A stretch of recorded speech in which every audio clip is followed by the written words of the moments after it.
So Tulsi Gabbard went on Tucker Carlson's show, and I felt compelled to cover this segment for multiple reasons. Let's take a look, and then when we come back, I'll explain why this is it's an instructive segment, and it shows a lot about what can and should happen moving forward. Take a look.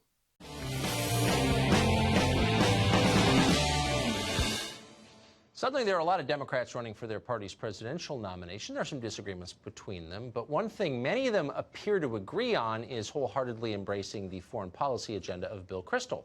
Whether it's Syria or Venezuela or Russia, if there's an opportunity for the United States to sponsor a violent conflict somewhere in the world, they support it. The only exception to this is Congresswoman Tulsi Gabbard of Hawaii. She's a sincere progressive. She is a veteran, and she says she wants to keep America out of pointless foreign wars. And for that, she has been repeatedly attacked in Washington. Congresswoman Gabbard joins us tonight. Congressman, thanks very much for coming on. I know that you have been criticized for straying out of approved media outlets. I'm sure you'll be criticized for coming on the show tonight. I just want to reassure Democratic voters that we disagree on many, probably most things, but you're a sincere progressive.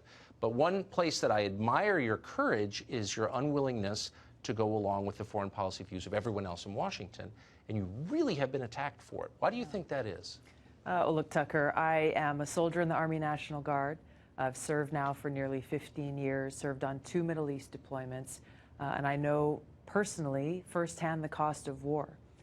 In Congress now for over the last 6 years, I've served on the Foreign Affairs Committee as well as the Armed Services Committee, and I have seen how self-serving, powerful politicians from both parties have continued this foreign policy regime change war view, where they think that we, the United States, should be acting as the policemen of the world, and that we should continue to go around and overthrowing and toppling dictators or countries who we don't like, costing us, the American people, trillions of dollars in the process, causing more suffering in the countries where we go and wage these wars, and, oh, by the way, undermining our own national security, as we are seeing playing out before our eyes in countries like North Korea, Yes. where Kim Jong-un has clearly stated that he is holding on to these nuclear weapons as his only deterrent against the United States coming in and waging a regime change war in North Korea.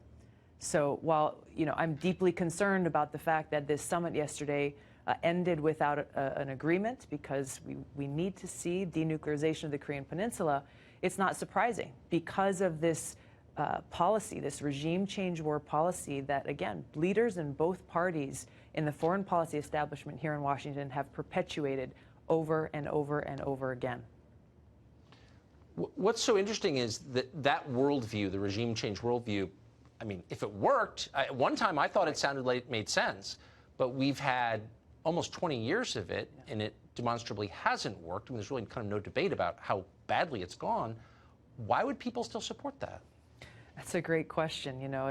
If you look at the military-industrial complex that benefits off of these continued regime change wars, you look at those in Washington who's have invested their entire careers built on continuing to wage these wars, and the most unfortunate thing is they sell them under the guise of humanitarianism to the American people who want to be able to do good things, who want to be able to help people who are suffering, but not pointing out the fact and not facing the truth that in each of these different examples of regime change led by the United States, it has resulted in far more suffering for the people who they're supposedly trying to help.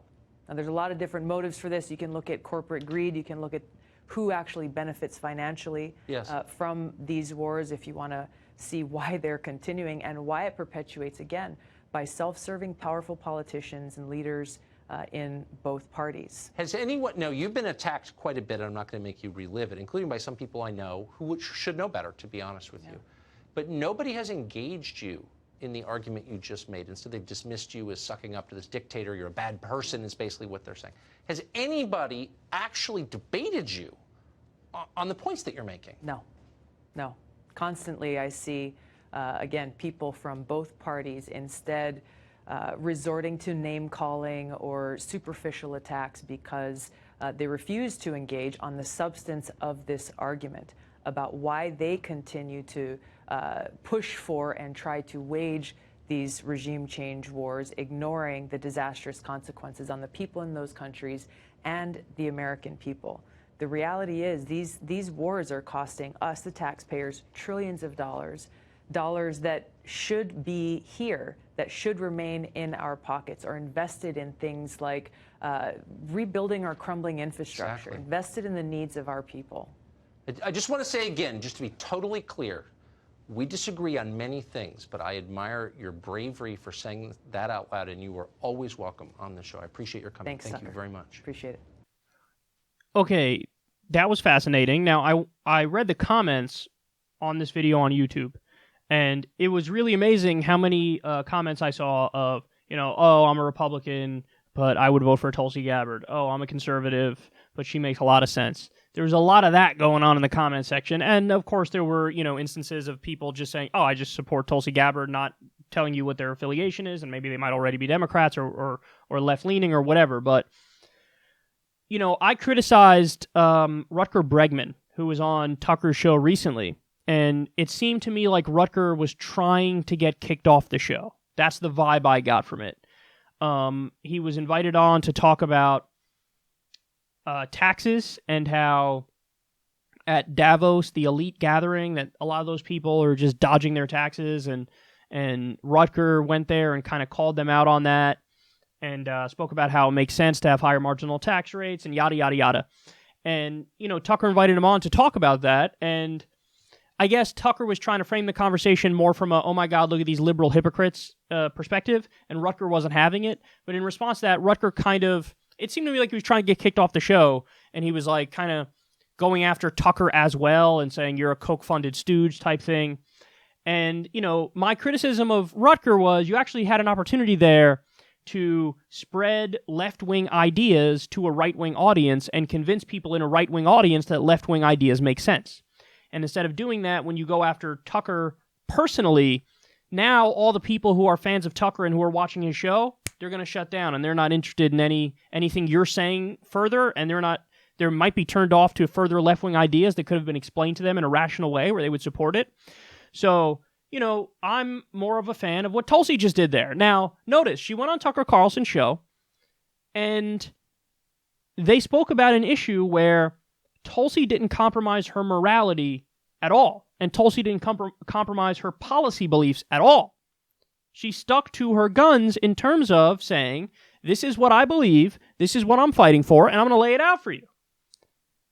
And so, for anybody on the Democratic side to attack her over this, for going on Tucker's show, I honestly think that's like insanely idiotic tribalism.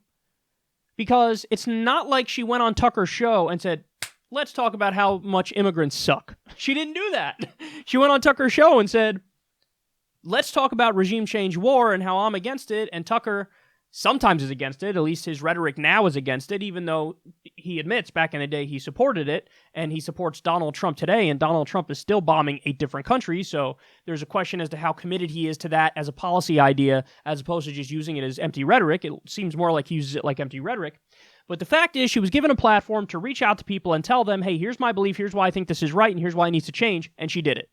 And there wasn't a single compromise of her own values, and it was even reiterated multiple times. We probably disagree on the overwhelming majority of things, but here's one area we agree on, and so we're going to talk about it. Now, if Tucker were to randomly bring up, say, immigration in that segment, and Tulsi went right along with what Tucker was saying, I would say, come on, Tulsi, you fucked up. Don't do that. Don't go on his show and then agree with him on his scapegoating of immigrants. But Tulsi didn't do that. Tulsi went on and stuck on foreign policy and was totally correct. And as a result of that, I think you do change hearts and minds, and you do reach people who are across the aisle. You get them to like you, and you get them to be interested in your policy views. And, I'm from the school of thought that changing minds is not a bad thing. It's a wonderful thing. And I know that there's some Democratic partisan hacks who think, no, how dare you go on an outlet like that? But I don't agree with them, and I think they're kind of silly.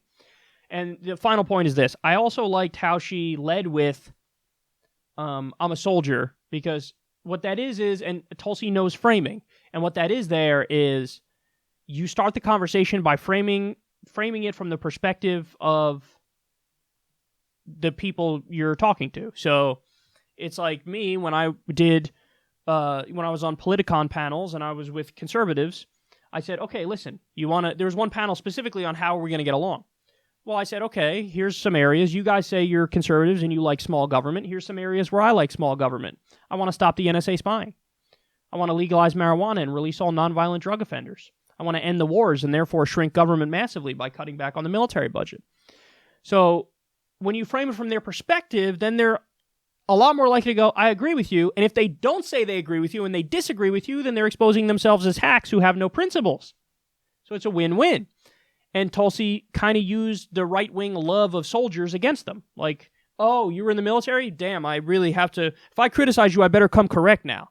So she led with that, and that framed the conversation as like, okay, I better listen to her because she's throwing us like a bone here in terms of, here's your ideology, boom. Now you can listen to the rest of what I have to say and you're open to it. And at the end, you'll even notice, it wasn't even just about war. Because at the end, she said, listen, we're wasting all this money and we could immediately take this money and put it towards something like rebuilding infrastructure. Why wouldn't we do that? We need to take care of our own country. Another left-wing idea, and even got Tucker to go yes to that. Now again, Tucker's a little bit of a fraud because he supports Donald Trump, and Donald Trump's idea of an infrastructure deal was giving Goldman Sachs whatever they want and privatizing stuff, which is terrible.